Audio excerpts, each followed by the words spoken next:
Assalamualaikum warahmatullahi wabarakatuh.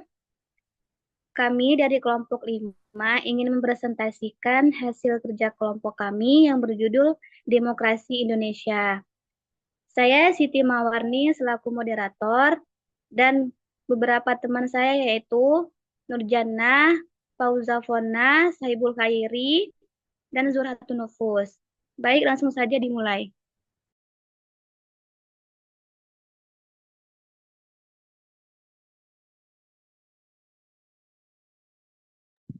Nah, yang Baik. pertama definisi demokrasi.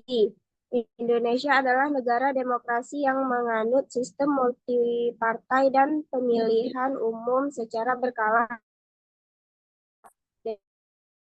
Demokrasi adalah sistem pemerintahan di mana rakyat atau warga negara terlibat dalam pengambilan keputusan politik, baik secara langsung maupun melalui perwakilan. Istilah demokrasi berasal dari bahasa Yunani kuno, yaitu demos, yang berarti rakyat, dan kratos, yang berarti kekuasaan.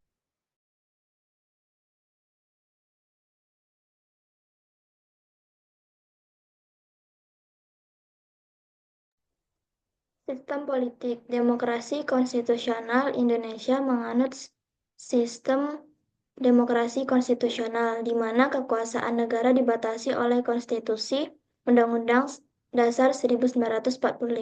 Sistem multipartai Indonesia memiliki sistem multipartai dengan banyak partai politik yang bersaing dalam pemilihan umum. Pemilihan umum diadakan secara berkala untuk memilih presiden, anggota legislatif, dan kepala daerah. Pemisahan kekuasaan. Kekuasaan negara dibagi menjadi 3 cabang eksekutif, presiden dan kabinet, legislatif, DPR dan DPD, dan yudikatif, Mahkamah Agung dan peradilan lainnya.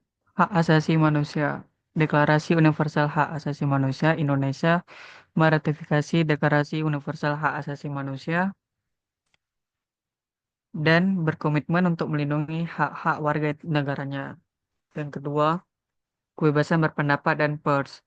Warga negara ke Indonesia memiliki kebebasan untuk menyatakan pendapat dan mengakses informasi melalui media massa. Yang ketiga, ada kebebasan beragama. Indonesia menjamin kebebasan beragama bagi semua warga negaranya. Tantangan demokrasi, korupsi. Korupsi masih menjadi masalah serius di Indonesia, dapat menghambat demokrasi.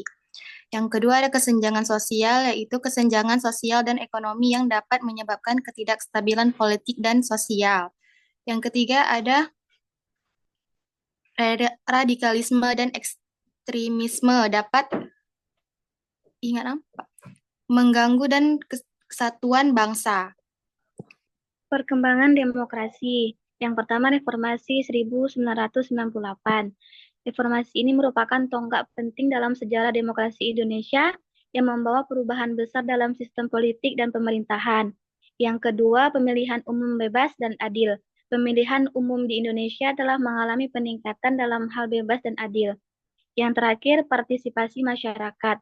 Partisipasi masyarakat dalam proses demokrasi semakin meningkat. Kesimpulannya yaitu demokrasi di Indonesia masih dalam proses perkembangan dan menghadapi berbagai tantangan. Namun dengan komitmen untuk terus memperkuat sistem demokrasi dan melindungi hak-hak warga negara, Indonesia dapat menjadi negara demokrasi yang kuat dan stabil. Sekian presentasi dari kelompok kami. Assalamualaikum warahmatullahi wabarakatuh.